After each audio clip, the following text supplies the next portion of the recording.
நம்ம second lesson ரீடி கி ஹட்டி தான் பார்க்க போகிறோம். பாத்திர பரிச்சையை பாருங்கள். ஃபஸ்ட்டு வந்து இது என்ன அப்படின்னா, ஒரு பொண்ணு பார்க்குற ஒரு ஏகாங்கி, பொண்ணு பார்க்குற ஒரு விஷயம் இருக்கும் இல்லையா, அது மட்டும் பேஸ் பண்ணியான ஒரு ஏகாங்கி. பொண்ணு வந்து உமா, யார் அந்த கல்யாண பொண்ணு உமா. பிரேமா வந்து லடுக்கியோட அம்மா. ராமஸ்வரூப் வந்து லடுக்கியோட அப்பா. சங்கர் வந்து லடுக்கா. கோபால் பிரசாத் வந்து லடுக்கியோடைய அப்பா. ரத்தன் வந்து அவருடைய வேலைக்காரன், யாரோட ராமஸ்வரூப்புடைய வேலைக்காரன். சரியா? ஸோ இப்போ இவங்க தான் கேரக்டர்ஸ். ரொம்ப இம்பார்ட்டன்ட்னா உமா தான். உமா, கோபால் பிரசாத், சங்கர், ராமஸ்வரூப், இவங்க தான் வந்து இம்பார்ட்டண்ட்டாக வருவாங்க இதில். சரி பார்ப்போம். அதில் என்ன சொல்லியிருக்காங்க அப்படின்னா, ஒரு பொண்ணு வந்து பொண்ணு பார்க்க வராங்க. அதுதான் வந்து இந்த லெசனே வந்து பார்த்துருக்கு. பார்ப்போம். ரீடி கி ஹட்டி ஏகாங்கி का सारांश, पेज नंबर 103. रीडी की हट्टी एकांकी का सारांश लिखिए. रीडी की हट्टी एकांकी का लेखक जगदीश चंद्र मधुर जी है. रीडी कोड हट्टी एकांगी उड़िया लेखक राइटर जगदीश चंद्र मधुर जी. அவருடைய ரைட்டர் யாரு? जगदीश चंद्र मधुर जी. यह एकांगी शादी विवाह तय करने से पहले लड़की देखने के प्रथा पर आधारित है. இந்த ஏகாங்கி ஷாதி விவாக், இந்த மேரேஜை ஃபிக்ஸ் பண்ணுறாங்க இல்லையா, தைனா ஃபிக்ஸ் பண்ணுறத, கர்னேசே அது பண்ணுறதுக்கு முன்னாடி பகலை என்ன பண்ணுவாங்க, ட்ரெடிஷ்னலாக பொண்ணு பார்க்க வருவாங்க. லடுக்கி தேக்கினிக்கு பிரதா, லடுக்கினா பொண்ணு பார்க்குற ஒரு ஃபெஸ்டிவல் நடக்கும் இல்லையா, பொண்ணு பார்ப்பாங்க, அப்புறம் ஜாதகம் பார்ப்பாங்க, அப்புறமா வந்து ஓகே சொன்னாங்கன்னா மாப்பிள்ளை வீடு வருவாங்க, பொண்ணு வீடு போய் பார்ப்பாங்க, அப்புறமா வந்து என்கேஜ்மெண்ட் நடக்கும், அப்புறமா வந்து மேரேஜ் நடக்கும், அவ்வளோதானே. அப்புறம் இந்த வசதியாக இருக்கிறவங்க வந்து ரிசப்ஷன் வைப்பாங்க, இல்லை வைக்க மாட்டாங்க. ஸோ இந்த மாதிரி தான் ப்ராசஸ் போகும். ஆமாம் தானே? ஒரு சிலர் வந்து மெஹந்தி ஃபங்க்ஷன் அந்த மாதிரிலாம் நிறைய நடத்துகிறாங்க. இப்போ அதெல்லாம் நம்மளுக்கு தெரியல, நம்மளோட ஃபெஸ்டிவல் அப்படி கிடையாது. மெஹந்தி வந்து பண்ணுறாங்க ஒரு சிலர். ஸோ அந்த மாதிரி ஒவ்வொரு ஃபெஸ்டிவல் இருக்கும் ஒரு வாட்டி இல்லையா. அதே மாதிரி ஒரு ஃபஸ்ட்டு வர்றதுன்னது பொண்ணு பார்க்கறது, லடுக்கே தேக்கினேக்கு प्रथा पर அந்த ट्रेडिशनल आधारित है, அதை பேஸ் பண்ணியானது தான் இந்த ஏகாங்கி. लेखक ने इस एकांगी के माध्यम से कहता है कि हम चाहे कितने भी पढ़े लिखे हैं, कितने भी आधुनिक क्यों ना हो, महिलाओं के प्रति हमारा सोच नहीं बदलती है. இந்த லேக்கக் வந்திருக்கார் இல்லையா, இந்த லேக்கக் எழுதினவர் யாரு? ஜெகதீஷ் சந்திர மதுர்ஜி. அவங்க என்ன சொல்றாங்க அப்படின்னா, இந்த ஏகாங்கி மத்தியம் சே, இதோட மீடியமா அது வழியா நம்ம கிட்ட செட் தட் என்ன சொல்றாங்க, ஹம் சாக்தே ஹே, நம்ம வந்து புரிஞ்சுக்க வேண்டியது, நம்ம தெரிஞ்சுக்க வேண்டியது என்னன்னா, நம்ம எவ்வளவுதான் படிச்சிருந்தாலும், கித்தனே பி அதுக்கு நம்ம எவ்வளோ ஒரு மாடர்னா மாறினாலும் என்ன பண்ண முடியாது, மகிழும் பெண்கள் மேல இருக்கிற நம்முடைய தாட்ஸ், பிம்பம் என்ன பண்ணாது, சோச்சனைக்கு மாற்றவே மாறாது. பொண்ணுங்க அப்படின்னாலே அடிமை, பொண்ணுங்க அப்படின்னாலே வீட்டு வேலை செய்யணும், பொண்ணுங்க அப்படின்னாவே இவ்வளோதான் இருக்கணும், இப்படி தான் அப்படின்னு சொல்லிட்டு ஒரு லைன் போட்டு வச்சுருக்காங்க இல்லையா. அந்த லைனை வந்து இவர் என்ன பண்ணுறாரு, நம்மளுக்கு சொல்கிறார் இந்த ஏகாங்கி மூலமாக.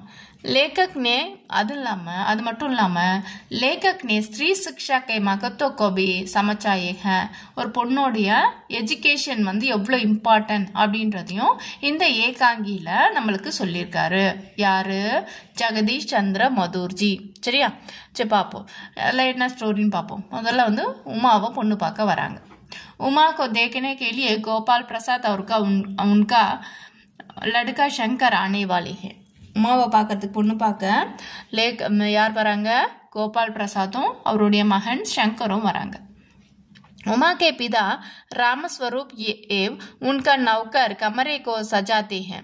உமாவுடைய அப்பா ராமஸ்வரூப் வந்து உன்கா நௌக்கர், அவருடைய நௌக்கர் சர்வெண்ட், கமரேக்கோ சஜாத்தே, கமரே அப்படின்னா அவங்களோட ரூம்ஸ் எல்லாம் டெக்கரேட் பண்ணுறாங்க. உமாவை பார்க்க வராங்க இல்லையா, ஸோ அப்போ டெக்கரேட் பண்ணிட்டு இருக்காங்க.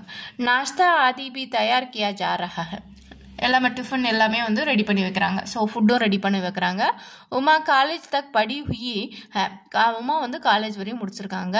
பரந்த லடுக்கே வாலேக்கோ கம் படி லிக்கி லடுக்கேக்கோ சாகி, ஆனால் மாப்பிள்ளை வீட்டுக்காரங்களுக்கு லடுக்கே வாலேனா மாப்பிள்ளை வீட்டுக்காரங்களுக்கு கம்மியாக படித்த ஒரு பொண்ணு தான் வேண்டும், நிறையா படித்த பொண்ணு வேண்டாம்.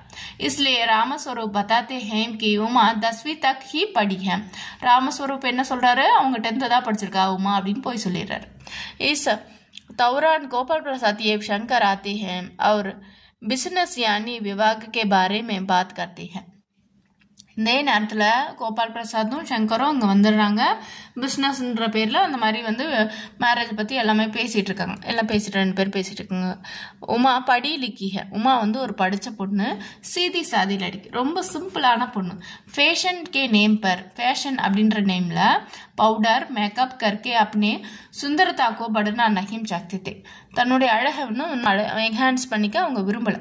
उमा पान की दस्तरी लेकर रामस्वरूप और शंकर के सामने आती है. உமா என்ன எப்போ பொண்ணு பார்க்க வரும்போது கையில் வந்து ஏதாவது தட்டில் வந்து டீ எடுத்துகிட்டு வருவாங்க இல்லையா, இங்கே வந்து பான் கி தஸ்தரியை வந்து எடுத்துகிட்டு வராங்க. அதாவது பான்னா வெத்தலை பாக்கு தட்டு, அதை எடுத்துகிட்டு வராங்க. ராமஸ்வரூப் और शंकருக்கு முன்னாடி வந்து நிற்கிறாங்க. गोपाल प्रसाद चश्मे पहनने के उमा को देखकर चौकती. உமா வந்து கண்ணாடி வியர் பண்ணியிருக்காங்களா, இது போட்டிருக்காங்க, இது போட்டிருக்காங்க. அதை பார்த்தோடனே ஒரு ஷாக் ஆகிடுச்சு. ஏன்னா படித்த பொண்ணுங்க மட்டும்தான் கண்ணாடி போடுவாங்க, உமா 10th தானே படிச்சிருக்காங்க, அது எப்படியே கண்ணாடி போட்டிருக்காங்க அப்படின்னு ஷாக் ஆகிடுறாங்க. क्योंकि उनके विचार है पढ़ी लिखी लड़कियां के चश्मा पहनती हैं. அவருடைய எண்ணம் அப்படி என்னன்னா, படித்த பொண்ணுங்க மட்டும்தான் என்ன பண்ணுவாங்க, சஷ்மா பஹன் பண்ணுவாங்க, கண்ணாடியை வியர் பண்ணுவாங்கன்றது அவருடைய எண்ணம். கரெக்டாக தான் அவர் கெஸ் பண்ணியிருக்காரு, அவங்க படித்த பொண்ணு தான். रामस्वरूप द्वारा उमा के चश्मा लगने की वहज को स्पष्ट कर देने संतुष्ट हो जाती हैं. रामस्वरूप बढ़िया சஷ்மா வியர் பண்ணுறதுக்கான ரீசனை வந்து யார் சொல்கிறாங்க, அவருடைய அப்பா வந்து சொல்கிறாரு. சரி, அப்போ தான் வந்து இவருக்கு என்ன பார்க்குது, எக்ஸ்பிளைன் பண்ணோடனே தான் ஹாப்பி ஆகுது, ஓகே அப்படின்னு சொல்லிட்டு. ஏதோ ஒரு பொய்யான ஒரு ரீசன் சொல்லியிருப்பாரு இல்லையா, அந்த மாதிரி சொல்லிட்டார். உமாக்கோ கானே கே லியே மஜ்பூர் கர்த்தி ஹை, உமாவை பாட சொல்லி என்ன பண்ணுறாங்க, கம்பல் பண்ணுறாங்க. உமா சித்தார் உட்டாக்கர் गीत सुनाते समय शंकर को देखती हैं. சித்தாரை வந்து வாசிச்சுட்டே கீதை பாட்டை பாடிக்கிட்டே சுனாத்தி அவங்க கேட்க பாடிட்டே என்ன பண்ணுறாங்க, சங்கரையும் பார்க்குறாங்க. சங்கர் பார்த்தோன்னே யாருன்னு தெரிஞ்சிருச்சு. गाना आदि भी समाप्त कर देती है, பாட்டெல்லாம் முடிஞ்சிருச்சு. கோபால் பிரசாத் உஸ்கி பெயிண்டிங் சிலாயி கே பாரே மே பூछते हैं. பெயிண்டிங்கு அதாவது பெயிண்ட் பண்ணுறது ப்ளஸ் வந்து சிலாயி அப்படின்னா டைலரிங், அந்த மாதிரி விஷயத்தை பற்றிலாம் கேட்குறாரு. ஏன்னா பொண்ணுங்கன்னா அது தானே பண்ணுவாங்க, ஸோ அதெல்லாம் கேட்குறாங்க. இஸ்கா உத்தர் குத் ராமஸ்வரூப் தித்தியா, அதுக்கும் பதிலாக வந்து ராமஸ்வரூப் தான் சொல்கிறார். அவரோட அப்பா தான் சொல்கிறார், பொண்ணை பேசவே விடலை. இனாம் ஜீத்னேகே பாரே மேம் உமா சே பூछती है, ஏதாவது ப்ரைஸ் வாங்கியிருக்கியாமா அப்படின்னு உமாவை கேட்குறாங்க. அவர் உமாக்கே மூங்கு சே உத்தர் பானைக்கே ஆஷா பிரகட் கட்டிய, உமாவே சொல்லட்டும் நீங்கள் சைலண்டாக இருங்க அப்படின்னு அவங்க ஆசையும் சொல்லிடுறாங்க. ஸோ உமா பேசணும் அப்படின்னு எதிர்பார்க்குறாங்க. உமா ஊஞ்சி ஆவாஜ்மே காத்திய, உமா வந்து சத்தமாக சொல்கிறா, கத்தி சொல்கிறா. என்னன்னு, ஒரு ஷாப்புக்கு போனீங்கன்னா அந்த ஷாப்பில் இருக்க டேபிள் சேரெல்லாம் பேசாது, அதோட ஷாப் கீப்பர் தான் பேசுவாங்க, அது மாதிரி எங்கள் அப்பா தான் பேசுவார், நான் பேச மாட்டேன் அப்படின்னு சொல்லிட்டு சத்தமாக சொல்கிறேன். ஜப் குர்சி மேஜ் பேச் ஜாத்தி है, எப்போ வந்து டேபிள் சேரை விற்க போகிறோமோ தப்பு தூக்காந்தார் மேஜ் குர்சி சே குச் நஹி பூछता है, தூக்காந்தார் கிட்ட பேசாமல் டேபிள் சேர் கிட்ட எதுவும் பேச மாட்டாங்க. सिर्फ खरीददार को देखने देता है, அதை வாங்குறவங்க தான் வந்து பேசணும் அப்படின்னு சொல்கிறாங்க. கோபால் பிரசாத் क्रोध होकर डांटते हैं. கோபால் பிரசாத் வந்து கோபமாக வந்து திட்ட ஆரம்பிச்சிடுறாரு. உமாக்கு ஆத்ம சம்மான் ஜக் உட்டாதா है, அவளோட செல்ஃப் ரெஸ்பெக்ட் அதிகமாகிடுச்சு. அவர் कहते हैं சொல்கிறா, इतने देर से आप मेरे नाप दौल कर रहे हैं, நீங்கள் இவ்வளோ நேரம் என்னை வந்து மெஷர் பண்ணிட்டு இருந்தீங்க. इसमें मेरे बेइज्जती नहीं हो, இதனால் எனக்கு அவமானம் கிடையாதா. உமா சச்சாயிக்கே சப்கே சாம்னே பிரகட் करती है, உண்மை எல்லாரும் முன்னாடியும் சொல்கிறா. என்ன உண்மை, पिछले साल मैं शंकर के लड़कियां के हॉस्टल के पास घूमने फिरने और भगाए जाने के रोज राज खोलते हैं. என்ன உண்மை அப்படின்னா, போன வருஷம் பிச்சிலே சால்னா போன வருஷம் சங்கர் வந்து லடுக்கியாங்க ஹாஸ்டல், பெண்களுடைய ஹாஸ்டல், கேர்ள்ஸ் ஹாஸ்டல் பக்கமாக சுற்றி திரிஞ்சு விரட்டி அடிக்கப்பட்ட அந்த ரகசியத்தை, ஸோ அப்போது இவன் ஒரு கெட்டவன் அப்படின்னு அந்த உண்மையை ரகசியத்தை வெளிப்படுத்துகிறான். கோபால் பிரசாத் குர்சே மே மாக்கர் உமா கோ காலேஜ் கே படி கே பாரே மே பூछती है. கோபால் பிரசாத் வந்து என்ன பண்ணல, சங்கரை திட்டலை, ஏன்டா அப்படி பண்ணேன்னு உமாவை தான் கேட்குறா. என்ன நீ காலேஜ் வரையும் படிச்சிருக்கியா அப்படின்னு கொஷின் தான் பண்ணி உமாவை தான் மறுபடியும் திட்டுறார். உத்தர் தேத்தி, அவள் பதில் சொல்கிறா, ஆமாம் मैं BA तक पढ़ी है, நான் BA வரையும் படிச்சிருக்கேன் அப்படின்னு பதில் சொல்கிறான். कोई चोरी नहीं थी, இது ஒன்றும் திட்டு வேலை எதுவும் இல்லை. आगे उमा गोपाल प्रसाद से कहते हैं, उमा மேலும் गोपाल प्रसाद கிட்ட சொல்றா, घर जाकर अपने लड़के से पूछे कि उनके रीढ़ की हड्डी की नहीं, வீட்டுக்கு போயிட்டு உங்கள் பையன்கிட்ட கேளுங்க முதுகெலும்பு இருக்கா அப்படின்னு சொல்லிட்டு கேளுங்க அப்படின்னு சொல்கிறாங்க. இஸ் ஏகாங்கி மே உமா संपूर्ण स्त्री जाति के प्रतिनिधि बनकर आई है. இந்த ஏகாங்கி ட்ராமாவில் உமாவை வந்து ஒரு ஃபுல்ஃபில்லான ஒரு கேர்ளாக வந்து பிரதிநிதியாக ரெப்ரசன்டேட்டிவாக நம்மளுக்கு வந்து இதில் காட்டியிருக்காங்க. கேர்ள்ஸோட ரெப்ரசன்டேட்டிவாக நம்மளுக்கு இதை காட்டியிருக்காங்க அப்படின்னு சொல்கிறாங்க. அடுத்தது निम्नलिखित पात्रों का परिचय दीजिए. கேரக்டர்ஸை பற்றி பார்க்கலாம். கோபால் பிரசாத், உமா ரெண்டு கேரக்டர்ஸ் கொடுத்துருக்காங்க. ஃபர்ஸ்ட் பார்ப்போம். கோபால் பிரसाद रीढ़ की हड्डी एकांगी के एक मुख्य पात्र है. ரொம்ப इम्पोर्टेंटाன कैरेक्टर. वे अपना पुत्र शंकर के लिए कम पढ़ी लिखी लड़की के तलाश में रहते हैं. அப்புறம் தன்னுடைய மகன் சங்கருக்காக குறைஞ்ச ஒரு படிக்காத ஒரு பொண்ணு, குறைஞ்ச படித்த பொண்ணு வந்து அவர் தேடிட்டு இருந்தார். யாரு? கோபால் பிரசாத். வக்கீல் கோபால் பிரசாத் ஒரு வக்கீல். ஆனாலும் ஏன் படிக்காத பொண்ணை தேடுறாரு? பையன் வந்து சரியா கிடையாது, நல்லவன் கிடையாது, ஒழுங்கு இல்லை. ஸோ அப்போ படிக்காத பொண்ணுன்னா சைலண்டாக இருக்கும், படித்த பொண்ணுனா கொஷின் பண்ணும். அதனால ஏன் வேலைக்கு போகல, ஏன் பண்ணல அப்படின்னு கொஷின் பண்ணும். ஸோ அதனால படிக்காத பொண்ணா பார்க்குறாரு. வக்கீல் ஹே உன்கே அப்பனே பேஷோ கா கர்வ பி ஹே, அவருடைய ஃபேஷன், அவருடைய ஜாப்ல அவருக்கு வந்து கொஞ்சம் கர்வமும் இருக்கு. சிக்ஷாக்கே மகத்துவ தான்ஜி, எஜுகேஷனோட இம்பார்ட்டன்ஸும் அவருக்கு தெரியும். லேக்கின் ரூடிவாதி விசார வாலே வியக்தி ஹே, ஆனால் பழமவாதி, ரூடிவாதினா ஓல்டாக பேசிகிட்டு இருப்பாங்க, நாங்கள் அந்த காலத்தில் அப்படின்னு பேசுவோம்ல, அந்த மாதிரி ஒரு பழமவாதியாக அவர் இருந்திருக்கார். इसलिए अपने पழமவாதினா பொண்ணுங்க இப்படி தான் இருக்கணும் அப்படின்றதும் பழமவாதி தான். इसलिए अपने बेटी शंकर को विवाह कम पढ़ी लिखी लड़के से करना चाहते थे. அதனால இப்போ இருக்க பொண்ணுங்க சரியில்லை, நம்ம படிக்காத ஓல்டில் இருக்க அந்த பொண்ணுங்களை கல்யாணம் பண்ணால் என்ன பண்ணலாம், நம்மளுக்கு என்ன தப்பு பண்ணாலும் கேட்க மாட்டாங்க, நம்மளுக்கு அமைதியாக இருப்பாங்க, அடங்கி போவாங்க அப்படின்னு சொல்லிட்டு அந்த மாதிரி ஒரு பொண்ணை தேடுறாரு. வே ஏக் சத்துர் வியக்தி, அவர் ஒரு ரொம்ப ஸ்மார்ட்டான ஒரு ஆள். इसलिए चरित्रहीन पुत्र का विवाह कम पढ़ी लिखी लड़के से करते. அவர் ரொம்ப ஸ்மார்ட்டானவர். அதனால தான் அவனோட கேரக்டர், இந்த பையனோட கேரக்டர் தெரிஞ்சிருந்து அவன் வந்து ஒரு நல்லவன் இல்லை அப்படின்னு தெரிஞ்சதுனால ஒரு கம்மியான படிக்காத பொண்ணை கட்டினா ப்ராப்ளம் இருக்காது லைஃப் அப்படின்னு சொல்லிட்டு அவர் நினச்சி அவர் ஸ்மார்ட்டாக திங்க் பண்ணுறாரு. ताकि विवाह के बाद लड़के प्रति लड़के अपने आवाज ना उठाए. மேலும் மேரேஜ்க்கு அப்புறமா லடுக்கேக்கே பிரதி லடுக்கி அவனோட வாய்ஸ்க்கு ஈக்குவலாக இந்த வாய்ஸ் இருக்கக்கூடாது. பொண்ணுங்க வந்து அதாவது அந்த படிக்காத பொண்ணுங்க அப்படின்னா இப்போ ஈக்குவலாக பேச மாட்டாங்க. ஈக்குவலாக ஒருத்தவங்க பேசினா சண்டை போட்டால் ஈக்குவலாக பேசாமல் சரிங்கன்னு சைலண்டாக போவாங்க. படித்த பொண்ணுன்னா ஈக்குவலாக நீங்கள் பண்ணுறது தப்புன்னு சொல்லுவாங்க. ஸோ அப்போது அதனால் இவர் படிக்காத பொண்ணை பார்க்குறாரு.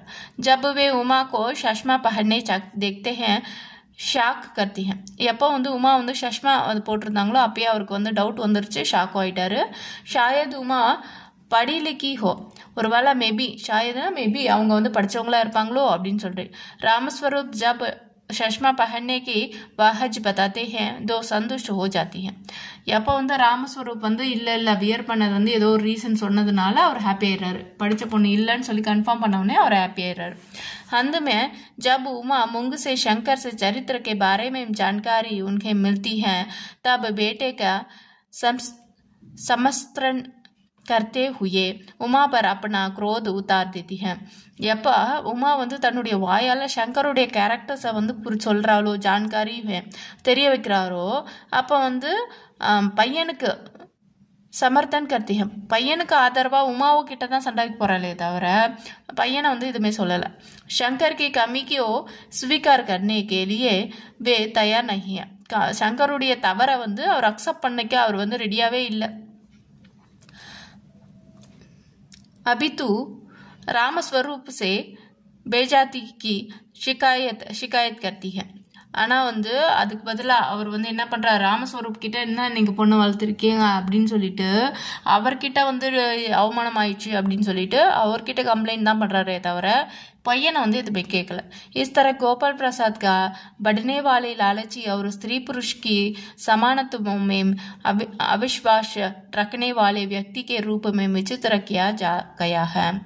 இதனால इस तरहனால கோபால் பிரசாத் வந்து பட்னே வால அவரோட பேச்சாலோ செயலாலோ அவர் எப்படிப்பட்டவர் அப்படின்னா ஆண்கள் பெண்கள் சமம் இல்லை அப்படின்ற அந்த ஒரு மைண்ட் செட்டை இருக்கிற ஒரு கேரக்டராக காட்டிருக்காங்க. ஸோ ஆணுக்கு பெண் அடிமை அப்படின்ற அந்த கேரக்டர் இவர் யார்? கோபால் பிரசாத். அடுத்தது உமா. उमा பாருங்க, उमा रीढ़ी की हड्डी एकांक का प्रमुख नारी पात्र है. ரொம்ப इम्पॉर्टेंट कैरेक्टर, गर्ल कैरेक्टर. नारीटा गर्ल. वह रामस्वरूप की लडली पुत्री है. रामस्वरूपुடைய அன்பான பொண்ணு. पूरी एकांगी में उमा चरित्र पर आधारित है. ஃபுல்லாக ஏகாங்கிலும் உமாவோட கேரக்டரை பேஸ் பண்ணி தான், உமாவை பேஸ் பண்ணி தானே இந்த கதையை போகுது. அதனால் உமா இம்பார்ட்டன்ட் ஆள். इस एकांगी में उद्देश्य है स्त्री शिक्षा, स्त्रियों में आत्मनिर्भरित स्वाभिमान एवं आत्मविश्वास जहा है. இந்த ஏகாங்கியில் எய்ம் என்ன அப்படின்னா ஸ்திரீ சிக்ஷா, கேர்ள்ஸ் எஜுகேஷன், ஸ்திரீயோம் கே ஆத்ம நிர்பர், பெண்களுடைய தன்னம்பிக்கை, சுவாபமானிய தன்னம்பிக்கை, சுயமரியாதை, இதெல்லாம் வந்து ரொம்ப இம்பார்ட்டன்ட். ஆத்ம விஸ்வாஸ் ஜஹனா இதில் வந்து எல்லாருக்குமே என்னென்ன கொண்டு வரணும்? பெண்ணுக்கு எஜுகேஷன் வேணும், நம்பிக்கை வேணும், சுயநம்பிக்கை வேணும், தன்னம்பிக்கை வேணும், செல்ஃபாக அவங்க டிசைட் பண்ணணும் அப்படின்ற அந்த எண்ணத்தெல்லாம் இதை வந்து கொண்டு வர்றது தான் இந்த ஏகாங்கியோடைய எய்ம். उमा शिक्षित ही नहीं, अपितु प्रगतिशील विचार वाली नारी है.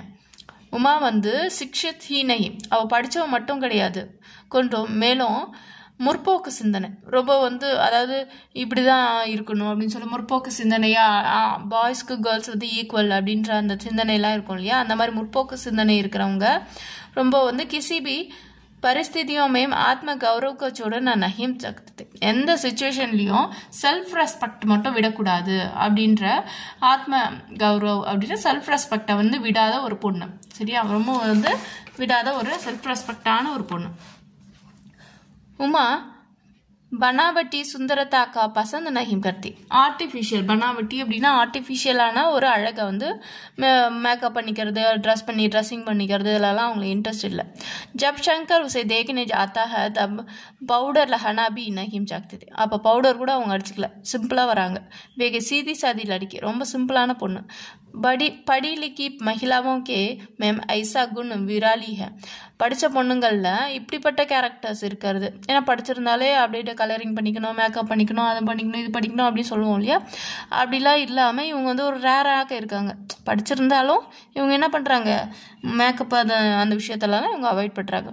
உமா पेंटिंग या संगीत भी निपुण है. पेंटिंग्स संगीतना पाट அதில் வந்து ரொம்ப எக்ஸ்பர்ட்டாக இருக்காங்க. गोपाल प्रसाद बार बार उमा के बारे में पेशन करते हैं जो उमा पसंद नहीं है. கோபால் பிரசாத் எப்போ பார்த்தாலும் அவர் உமாவை வந்து கேட்டுகிட்டே இருக்காரு இல்லையா, கொஷின் பண்ணிகிட்டே இருக்காங்க இல்லையா, அது அவருக்கு பிடிக்கல. யாருக்கும் உமாவுக்கு பிடிக்கல. கோபால் பிரசாத் கொஷின் பண்ணிகிட்டே இருந்தார். இந்த அம்மா பண்ண, எப்படி பண்ண, எப்படி படித்தா, இது தெரியுமா, அது தெரியுமா, கொஷின் பண்ணிகிட்டே இருந்தார் இல்லையா, அது வந்து அவருக்கு பிடிக்கல. உமா சித்தார் பஜாத்தி ஹே, கானா காத்தி ஹே. சித்தாரை வந்து வாசிச்சுட்டே பாட்டும் பாடுறாங்க. கோபால் பிரசாத் கே நாரை சம்பந்தி விசாரோம் சே வஹ் சஹமத் நஹி ஹே.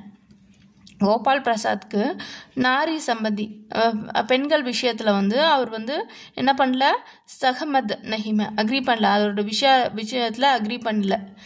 உமா ஸ்திரீ அவர் புருஷ்கோ சமான் மானே வாலே யுவதிய. இவருக்கு வந்து கோபால் பிரசாத்க்கு பாய்ஸும் கேர்ள்ஸும் ஈக்குவல் அப்படின்றத அக்ரி பண்ண மாட்டார். ஆனால் உமா வந்து கேர்ள்ஸும் பாய்ஸும் ஈக்குவல் அப்படின்றத பிலீவ் பண்ணுறவங்க அவங்க. அப்போ இவங்க ரெண்டு பேருமே ஆப்போசிட். வஹ் சாஹசி ஏ புத்திமான் लड़की है. ரொம்ப வந்து கரேஜான ஒரு கிளவரான ஒரு பொண்ணு.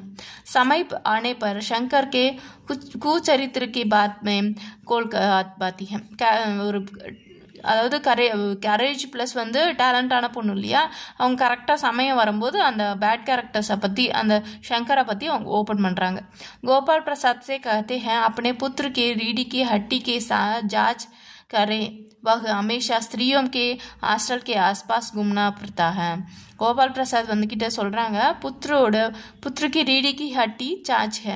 முதல்ல வந்து உங்களுடைய செக் பண்ணுங்கள் பேக் போனை பற்றி, உங்கள் பையனோட பேக் போனை பற்றி சொல்லி செக் பண்ணுங்கள். அவன் எப்போ பார்த்தாலும் கேர்ள்ஸ் ஹாஸ்டலில் தான் சுற்றிட்டு திரிஞ்சிட்டு இருந்தான் அப்படின்னு சொல்லி கம்ப்ளைண்ட் பண்ணுறாங்க. रामस्वरूप को यद्यपि उमा के चरित्र पर गर्व है, फिर भी विवाह के रूख आ जाने के दुखी है. ராமஸ்வரூப்புக்கு எப்படி இருந்தாலும் உமா வந்து இது மாதிரி துணிச்சலாக பேசுறது வந்து, யார் ராமஸ்வரூப்பு, உமாவோட அப்பா, அவங்க பேசுறது அவருக்கு பிடிச்சிருக்கு. ஆனாலும் மேரேஜ் நின்றுடுச்சே அப்படின்னு கொஞ்சம் கஷ்டம்தான். उमा का चरित्र एकांगी कार्य कहना चाहते हैं, स्त्रियों की शिक्षा अवश्य दिलाना है और उनका आत्मविश्वास को बढ़ना है. உமாவுடைய கேரக்டர்ஸ்லேருந்து ஏகாங்கிக்கார் நமக்கு என்ன சொல்கிறாரு அப்படின்னா, பெண்கள் கல்வி, ஸ்ரீ சிக்ஷா வந்து ரொம்ப இம்பார்ட்டன்ட். அதே மாதிரி ப்ரொவைட் கொடுக்குன்றது ரொம்ப இம்பார்ட்டன்ட். அப்போ தான் வந்து ஆத்ம விஸ்வாஸ், செல்ஃப் ரெஸ்பெக்ட் அப்படின்றது அவங்களுக்கு இன்க்ரீஸ் ஆகும். உன்கா சாத் பூர்வ விவாக கர்னா சக்தி தே. அவங்க வந்து ரொம்ப வந்து ஒரு நல்ல ஒரு விஷயத்தெல்லாம் வந்து செய்ய முடியும். இஸ் ஏகாங்கி மேம் உமா கா நாரி समुदाय का प्रतिनिधित्व करती है. இந்த ஏகாங்கியில் உமாவுடைய கேரக்டரை இந்த சொசைட்டியுடைய கேர்ள்ஸோடைய ரெப்ரசன்டேட்டிவாக காமிச்சிருக்காங்க அப்படின்னு சொல்கிறாங்க. ஸோ அப்போது கோபால் பிரசாத் உமா ரொம்ப இம்பார்ட்டன்ட், படிச்சுக்கலாம். அடுத்தது கொஷின் ஆன்சர் பார்ப்போம். ரீடி கி ஹட்டி கி கிஸ் பிரகார் கா ஏகாங்கி. ரீடி கி ஹட்டி எந்த மாதிரி டைப்பான ஒரு ஏகாங்கி அப்படின்னு கேட்குறாங்க. ரீடி கி ஹட்டி சமாஜிக் வியங்ய ததா ஆதர்ஷவாதி ஏகாங்கி ஹே. ஒரு சமூகத்தில் இருக்கிற அந்த ப்ராப்ளம்ஸை ஒரு நையாண்டியாக ப்ளஸ் வந்து நம்மளுக்கு லட்சியத்தை சொல்லக்கூடிய ஒரு ஏகாங்கி. சமூகத்தில் இருக்க ப்ராப்ளம்ஸு ப்ளஸ் வந்து லட்சியத்தை சொல்லக்கூட ஒரு ஏகாங்கி. ரீடி கி ஹட்டி ஏகாங்கி கா ஷங்கர் கைசா பாத்திரன். ரீடி கி ஹட்டி ஏகாங்கி இருக்கார் இல்லையா, ஷங்கர் எப்படிப்பட்ட கேரக்டர்?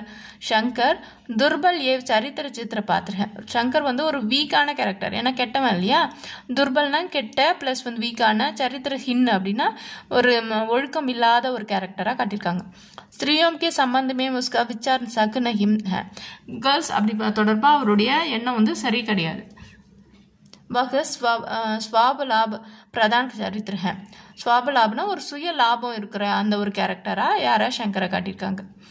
रीडी की हट्टी एकांगी में उमा पहले कुछ बोलने के लिए क्यों मना करती है. रीडी की हट्टी ஏகாங்கியில் உமா வந்து ஃபஸ்ட்டு பேசுறதுக்காக எதுக்கு ஸ்டாப் பண்ணாங்க, ஃபஸ்ட்டு ஏன் பேச விடலை உமாவை, அவங்க அப்பாவே பேசினாங்கன்னு கேட்குறாங்க. उमा का कहना है, जिस तरह कोई सींज खरीदने जाते हैं तब वह सींज कुछ नहीं करते. அவங்க என்ன சொல்கிறாங்கன்னா, உமா வந்து சொல்கிறாங்க, எந்த ஒரு பொருளை வாங்க போகிறோம்னாலும் உமா பொருள் பேசாது அப்படின்னு சொல்கிறாங்க. ஸோ அப்போ இவங்க ஒரு பொருளாக வந்து கன்சிடர் பண்ணுறாங்க. यहाँ उमा की स्थिति भी निर्जीव सिंचम जैसे है. உமாவுடைய நிலைமை எப்படி இருக்குது, உயிரற்ற ஒரு பொருளாக தான், உயிரற்றது என்னது, டேபிள் சேர் மாதிரி இவங்க ஒரு பொருளாக தான் அவங்க பார்க்குறாங்க. இஸ்லே வகு நஹிம் போல்தி, அதனால் அவங்க பேசலை. रीडी की हट्टी एकांगी का उद्देश्य क्या है. रीडी की हट्टियोடைய एम என்னன்னு கேட்குறாங்க. औरतों की दशा के सुधारना ये उन्हें अपने अधिकारों के प्रति जागरूक करना, स्त्री शिक्षा की अनिवार्य ये बोलने की अधिकार पर बताना रीडी की हट्टी ஏகாங்கி का उद्देश्य है. औरतोடைய நிலைமை சுதார்த்தா, பெண்களுடைய நிலைமையை வந்து இம்ப்ரூவ் பண்ணுறது, அண்ட் வந்து அதிகாரம், அவங்க கையில் வந்து நம்மளுக்கு அதிகாரம் வரணும் அப்படின்ற அந்த அவேர்னஸை கொடுக்கறது தான் இந்த ரீடிகே ஹட்டியோடைய நெசசிட்டியாக இருக்குது. அதிகாரப்பர் பார்த்தானா அவங்களுடைய உரிமையை பற்றி சொல்கிறதுக்கான அந்த ஒரு இதுவாக தான், பிளாட்ஃபார்மாக தான் இருக்குது என்னது இந்த ரீடிகே ஹட்டி ஏகாங்கி அப்படி சொல்கிறாங்க. அடுத்தது निम्नलिखित अवतरणों के सप्रसंग व्याख्या कीजिए கொடுத்துருக்காங்க, பார்ப்போம். बस शर्त यह है कि हर एक औरत पर यह छोड़ दिया जाए कि वह अपने खूबसूरती की स्टैंडर्ड के माफिक अपने ऊपर डाई करने हैं அப்படின்னு சொல்கிறாங்க. बस शर्त यह है हर एक औरत. இப்போ சொல்ல வர்றது என்னன்னா, எல்லா பொண்ணுங்களும் அவங்களுக்கு ஏற்ற மாதிரி, அவங்க ஸ்டாண்டர்டுக்கு ஏற்ற மாதிரி, அவங்க அழகுக்கு ஏற்ற மாதிரி, அவங்க அறிவுக்கு ஏற்ற மாதிரி அவங்க மேலே ஒரு டேக்ஸ் மாதிரி அவங்களுக்கு ஒரு விலை கொடுத்துருந்தாங்கன்னா யாருக்கு அதிக விலையோ அந்த பொண்ணை நம்ம எடுத்துக்கலாம் அப்படின்னு சொல்கிறார். அப்போ யார் சொல்லியிருப்பா? ஆமாம், கோபால் பிரசாத் தான் சொல்லியிருப்பார் இல்லையா? இந்த மாதிரிலாம் அவர் தான் வந்து யோசிப்பார். ஸோ இப்போ கோபால் பிரசாத் தான் இந்த மாதிரி சொல்லியிருக்காரு. டேக்ஸ் போட்டால் என்ன, பொண்ணு பொருளுக்கு தான் டேக்ஸ் போட்டு, அந்த டேக்ஸ்னால் அதோட விலையை போட்டு வைப்பாங்க. பொண்ணுக்கு எப்படி டேக்ஸ் போட்டு அதோட விலையை போட்டு வைக்க முடியும்? அப்படி அப்போது ஒரு பொண்ணை வந்து ஒரு பொருளாக தான் இவர் பார்க்குறாரு இல்லையா? ஸோ பார்ப்போம். யஹ் வாக்கிய ரீடி கி ஹட்டி ஏகாங்கி சே லியா கயா ஹை, ஏகாங்கிகார் ஜெகதீஷ் சந்திர மதுர் ஹை அப்படின்னு சொல்கிறாங்க. சந்தர்ப் எந்த சிச்சுவேஷனில் சொல்கிறாங்க? जगदीश चंद्र मधुर हिंदी के प्रस्तुत लेखक एवं नाटककार थे. जगदीश चंद्र मधुर வந்து ஹிந்தியுடைய ஃபேமஸான ஒரு ரைட்டர் அண்ட் நாடகக்கார். उनके सारे एकांगी जीवन के यथार्थ को चित्र करती हैं. उनके எல்லா ஏகாங்கிலையும் அவரோடது லைஃபோட நார்மல் லைஃப் ஜீவனோடைய லைஃபோட என்ன பண்ணுற கேரக்டர்ஸை சித்திர करती हैं. யதார்த்தமாக இப்போ நடக்கும் இல்லையா, டே டு லைஃப்பில் நடக்கும்ல, அந்த மாதிரி தான் இவர் வந்து இவர் ஸ்டோரிஸ் ஏகாங்கி எழுதுவார். उनके नारी पात्र स्वतंत्र व्यक्तित्व रखते हैं. पात्र स्वतंत्र व्यक्तित्व रखते हैं. उन्होंने AIR के लिए आकाशवाणी के नामकरण किया है. இவர் வந்து என்ன எப்படிப்பட்டவர் அப்படின்னா, பெண்கள் அப்படின்றது சுதந்திரமாக இருக்கணும், அவங்க பர்சனல் அப்படின்றப்பட்ட ஒரு பர்சனாலிட்டி, அது ஒரு முற்போக்கு சிந்தனையாளர். இவர் தான் வந்து ஏஆர் என்ற ஆகாசவாணிக்கு பேர் வச்சிருக்காரு அப்படின்ற மாதிரி சொல்கிறாங்க. சரி பார்ப்போம். அடுத்தது உமாக்கே தேக்குகர். இப்போ வந்து ஸ்டோரிக்குள்ளே வராங்க. உமாக்கே தேக்குகர் को देखने के लिए गोपाल प्रसाद एवं शंकर आए हुई है. உமாவை பார்க்கறதுக்காக கோபால் பிரசாத்தும் சங்கரும் வந்திருக்காங்க. உன்கே ஜா ரஹி है. அவங்க வந்து உபசரிக்கிறாங்க, வந்தவங்களை வந்து உபசரிப்போம் இல்லையா, அதே மாதிரி உபசரிக்கிறாங்க. கோபால் பிரசாத் स्त्रियों के प्रति अपना विचार व्यक्ति के करते हुए जैसे करती है. கோபால் பிரசாத் வந்து பெண்கள் அப்படின்னா இப்படி தான் இருக்கணும் அப்படின்னு சொல்கிறதுக்காக இப்படிப்பட்ட ஒரு சென்டென்ஸை சொல்லியிருக்காரு அப்படின்னு சொல்கிறாங்க. व्याख्या गोपाल प्रसाद का कहना है अगर सरकार को अपना टैक्स बनाता है. கோபால் பிரசாத் சொல்கிறாரு, சர்க்கார் கவர்மெண்ட் வந்து டேக்ஸ் போடுறாங்க, டேக்ஸ்னால் விலை போடுறாங்க, आमदनी बढ़ानी है तो हर एक औरत पर जोड़ देता है. அதே மாதிரி ஒவ்வொரு கேர்ள்ஸ்க்கு மேலேயும் அவங்க விலையை போட்டால் நல்லாயிருக்கும் அப்படின்னு சொல்கிறார். हर एक औरत से कहना है अपनी खूबसूरती स्टैंडर्ड के मुताफिक अपने ऊपर टैक्स तय करना है. அதாவது ஒவ்வொரு பொண்ணுங்களோட அழகு, அவங்களுடைய அறிவு, ஸ்டாண்டர்டு, அதை பற்றி அக்கார்டிங் அதை பேஸ் பண்ணி என்ன பண்ணலாம், அவங்களுக்கு ஒரு விலை வைக்கலாம், அதை ஃபிக்ஸ் பண்ணலாம் அப்படின்னு சொல்கிறார். उनका मानना है कि स्त्रियों के बाहरी सौंदर्य पर अधिक ध्यान देती हैं. அவர் வந்து பிலீவ் பண்ணுறாரு, பெண்கள் அப்படின்னாவே அவங்களோட அழகுக்கு தான் ரொம்ப இம்பார்ட்டன்ட் கொடுப்பாங்க அப்படின்னு அவர் நினைக்கிறாரு. उसको बढ़ने में अधिक समय बिताती हैं. அதை வந்து அழகு பண்ணிக்கிறதுக்காக நிறைய டைமை வந்து ஸ்பெண்ட் பண்ணுறாங்க அப்படின்னு இவர் நினைக்கிறார். उसके मुताबिक अगर सरकार स्त्रियों के सौंदर्य पर टैक्स लगा. அவர் வந்து என்ன பண்ணுறாரு, அக்கார்டிங் டு அந்த அழகு அடிப்படையில் சர்க்கார் என்ன பண்ணலாம், அவங்களுக்கு மேலே வந்து टैक्स போட்டு அவங்களுக்கான விலையை வந்து நம்ம ஃபிக்ஸ் பண்ணலாம். ले दो सरकार को ज़्यादा आमदनी मिलेंगी. அது மாதிரி ஃபிக்ஸ் பண்ணும்போது காசு கொடுத்து வாங்குவோம் இல்லையா, ஸோ அப்போ வந்து சர்க்காருக்கு வந்து என்ன கிடைக்கும், நிறைய வந்து அமௌண்ட் கிடைக்கும் இல்லையா, கேர்ள்ஸை வந்து சேல் பண்ணால். எக் ஸ்திரீயோங்கே பிரதி கோபால் பிரசாத்தை பாவனா சூச்சித் கர்த்தக. இப்படிப்பட்ட கேரக்டர், இப்படிப்பட்டு தான் இப்போ வந்து பொண்ணுங்க அப்படின்னு சொல்கிறது ஒரு பொருளாக வந்து பார்க்குறாரு, அப்படிப்பட்ட கேரக்டராக இருக்காருன்னு சொல்லி இதில் குறிப்பிட்டிருக்காங்க. அதுக்காக தான் இந்த லைனே வச்சுருக்காங்க. ஜனாப்னு ஒன்று பாருங்கள். जनाब मोर के पंख होते हैं, मोरनी के नहीं. शेर के बाल होती हैं, शेरनी के नहीं. மோருக்கு வந்து மோர்னா மயில், மயிலுக்கு வந்து பங்கு இருக்குது, பங்குனா தோகை இருக்குது, மோர்னிக்கு கிடையாது. மோர்னி அப்படின்னா பெண் மயில், அதுக்கு கிடையாது. ஷேருக்கு பால் இருக்குது, ஷேர்னா சிங்கத்துக்கு முடி இருக்குது, ஷேர்னிக்கு இல்லை. ஷேர்னி அப்படின்னா பெண் சிங்கம்க்கு இல்லை.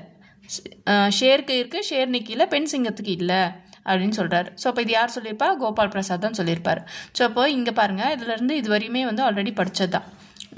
இது வரையுமே இருக்கிறது வந்து ஆல்ரெடி பண்ணது தான். சந்தர்ப்பு 3த்துக்குமே ரிப்பீட் ஆகுது. 1ல் படித்தா போதும், மீதி எல்லாம் அதே பார்த்து எடுத்துங்க. வியாக்கியா நீங்கள் 3 லைன் தான் படிக்கணும். பார்ப்போம், அதுலேயும் பாதி இந்த லைன்லேயே இருக்குது. गोपाल प्रसाद मानते हैं कि मर्दा का काम ही पढ़ना ये कपिल होना. கோபால் பிரசாத் வந்து திங்க் பண்ணுறாரு, அவர் அக்செப்ட் பண்ணியிருக்காரு. என்னென்னா ஆம்பளைங்க அப்படின்னாவே படிக்கணும், ப்ளஸ் வந்து குவாலிட்டியாக இருக்கணும். அவங்க தான் வந்து கரெக்டாக குவாலிட்டியாக இருக்கணும், நல்லா இருக்கணும். ஸ்ரீயோகம் பொண்ணுங்க அப்படின்னா அவங்க வேலை வந்து வீட்டை வந்து பார்த்துக்கணும், பசங்களை பார்த்துக்கணும் அப்படின்ற கிரகஸ்திரி சம்பாலனா வீட்டை வந்து ஹேண்டில் பண்ணுறது தான் அவங்களோட வேலை அப்படின்றது இவரோட தாட். படாயி ஏ पॉलिटिक्स से दूर रहना ही उनके लिए अच्छा है. படிக்கிறது, பொலிட்டிக்கல்ஸில் அந்த அரசியலெல்லாம் ஈடுபடுறது இதெல்லாம் தூரமாக இருந்தால் நல்லது அப்படின்றார். वे कहते हैं मोर ही सुंदरता पंख है. मोरக்கு வந்து அழகான தோகை இருக்குது, மோர்னிக்கு இல்லை. इसी प्रकार शेर के पीठ में ही बाल है. சிங்கத்துக்கும் முதுகில் வந்து முடி இருக்குது, ஆனால் ஷேர்னிக்கு இல்லை. इसलिए पुरुष स्त्री से ऊंचा है. புருஷு தான். இதனால இது ரெண்டுத்தையும் சொல்லி அப்போ இவர் விலங்கு தானே மனுஷன், விலங்கு தானே அது மாதிரி இருக்குது, இவர் மனுஷனில் அப்படி சொல்கிறாரு பாரு, அந்த மாதிரி சொல்கிறாரு. இப்போது சிங்கத்துக்கும் புலிக்கும் அந்த மாதிரி இல்லை, அதனால் ஆண்கள் தான் பெரியவங்க அப்படின்ற மாதிரி சொல்கிறார். ஜப் कुर्सी मेज बिकती है तब दुकानदार कुर्सी मेज से कुछ नहीं पूछता, सिर्फ खरीदार को दिखाना देती है. யார் சொல்லியிருப்பா? உமா சொல்லியிருப்பாங்க. ஸோ சந்தர்ப்ப இதுலேருந்து எல்லாமே வந்து ஃபுல்லாக மேலேயே இருக்கு இல்லையா? ஸோ அதுதான் ரிப்பீட் ஆகுது, அது படித்தா போதும். வியாக்கியா மட்டும் படித்தா போதும். व्याख्या उमा का कहना है कि शंकर आते हैं वरी वंदरक गोपाल प्रसाद उमा के गुणों के बारे में ये उनके योग्यता के बारे में தரக் கே பிரசன்ன புஸ்தகம் அவரோட கேரக்டர்ஸ் பற்றி அவளை பற்றி வந்து கேட்டுகிட்டே இருக்காரு. அப்போ வந்து உமா வந்து மூங்குசே அப்போ வாயை திறந்து இந்த வேர்ட்ஸை சொல்கிறா. ஜான்தே ஜாக்தி ஹே உமா இஸ் பிரகார் कहती है. உமா வந்து அப்போ தான் இந்த மாதிரி சொல்கிறா. என்ன சொல்கிறா? குர்சி சேர்லாம் பேசாது அப்படின்ற மாதிரி. व्याख्या उमा का कहना है कि लड़कियों को अपने मन की बात कहने के लिए स्वतंत्र नहीं दी जाती हैं. உமா வந்து சொல்கிறா, பெண்கள் அவங்க மனசில் இருக்கிற விஷயத்த ஓப்பன் பண்ணி சொல்கிறதுக்கு சுதந்திரம் கிடையாது. जिस प्रकार कुर्सियों मेज बेचती जाती है उसी प्रकार लड़कियों के भेजी जाती है. எப்படி வந்து டேபிள் சேரை விற்கிறோமோ அந்த மாதிரி தான் பொண்ணுங்களையும் விற்கிறாங்க. அதனால் நம்ம டேபிள் சேர் பேசாது, நானும் பேசலை அப்படின்னு சொல்கிறார். इसके इच्छा अनुच्छेद के संबंध में कोई नहीं सोचता है. विवाह के संदर्भ में लड़कियां निष्पर्ण वस्तु मात्र हैं. மேரேஜின்னு வந்துட்டாலே அவங்க என்ன பண்ணுறாங்க, ஒரு பொருளாக தான் வந்து ஒரு பொண்ணை பார்க்குறாங்களே தவிர எவ்வளோ வருமானம் வரும், எப்படி அவங்க வந்து எடுத்துகிட்டு வருவாங்க, எப்படி வந்து இருப்பாங்க, எப்படி வேலை செய்வாங்க அப்படின்னு தான் பார்ப்பாங்களே தவிர ஒரு பொண்ணாக வந்து யாருமே பார்க்கல அப்படின்ற மாதிரி இவங்க சொல்லி முடிக்கிறாங்க. ஸோ அப்போது வியாக்கியா மட்டும் நீங்கள் படிச்சுக்கிட்டா போதும், மற்றதெல்லாம் ஒரே டைமில் படித்தா போதும் இல்லையா? பார்க்கறதுக்கு பெருசாக இருக்க மாதிரி இருக்குல்ல, ஆனால் பெருசு கிடையாது, எல்லாமே ரிப்பீட் ஆகுது. எல்லா வேர்ட்ஸுமே சாராங்ஸ் மட்டும் படிச்சிட்டிங்க அப்படின்னாவே எல்லாமே ரிப்பீட் ஆகிட்டே இருக்கும். ஒரே வேர்டு தான் திருப்பி திருப்பி வந்துகிட்டே இருக்கும். சரியா? சீக்கிரம் நெக்ஸ்ட் கிளாஸை பார்க்கலாம். தன்யவாதம்.